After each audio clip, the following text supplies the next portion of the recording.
Well, usually Jesus gives us the parable, and it becomes our responsibility to give homilies on that. But today, unfortunately, Jesus gave us the parable and he also gave us the homily. So I don't have to do anything, right? Well, because he gave a homily one way, I would like to look into it a different way. Let's see how that's going to work. The farmer, like many of you, when you sow seeds in your field, you do not worry about every single seed. You worry about the whole field, basically, not every single seed. That's why the farmer, in Jesus' parable, when he sows the seed, some of them fall on the path. Some of them fall on the rocky ground. Some of them fall among thorns. And of course, the vast majority fall on the good field. So we can say he's a bit careless, not as careful as he should be. Again, it is not easy for a farmer to do that, to be that careful, that make sure that everything falls on the right, proper soil. But I would like to see and understand here the sower as God himself, and the seed as we human beings. And if God is the sower and we are the seeds, in that case, God cannot be careless. God has to be careful. God cannot allow any single seed lost. That means God will not allow you to fall on the path. God will not allow you to fall on the rocky ground. God will not allow you to fall among the thorns. God will allow you only to fall on the right, good, fertile soil. That's how God works. But sometimes we human beings, when we look into our own lives, when we look around our family members, maybe our friends or other people, we realize sometimes we or they are on the pathway to be devoured by some birds or animals. Sometimes we see ourselves or others on the rocky ground. Sometimes we see them or ourselves among the thorns. Sometimes we see them or ourselves in the good field, but unfortunately surrounded by weeds and pests. And we ask the question, God did not do that. But how we ended up there?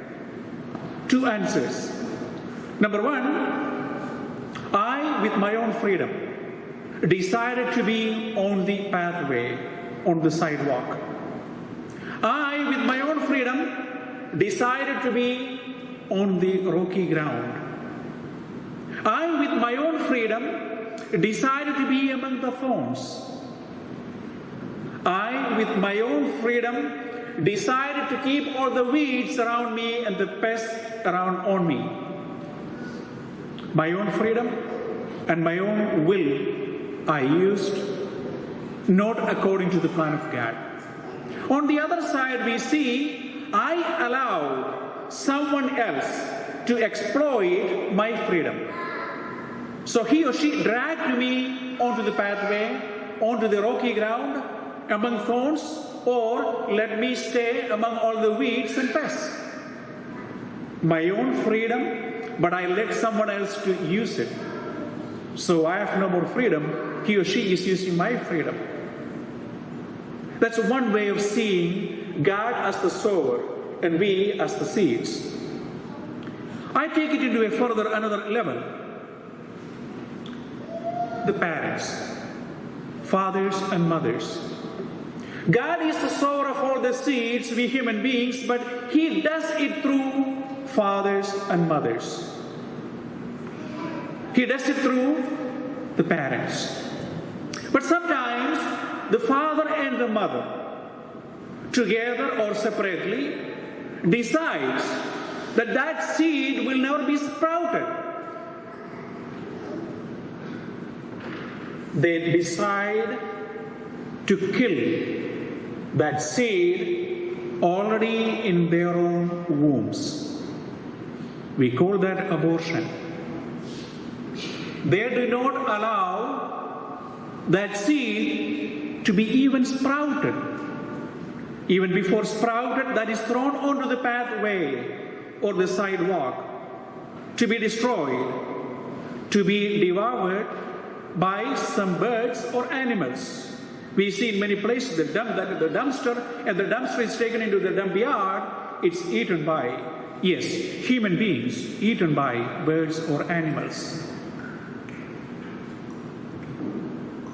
Next level, the same parents.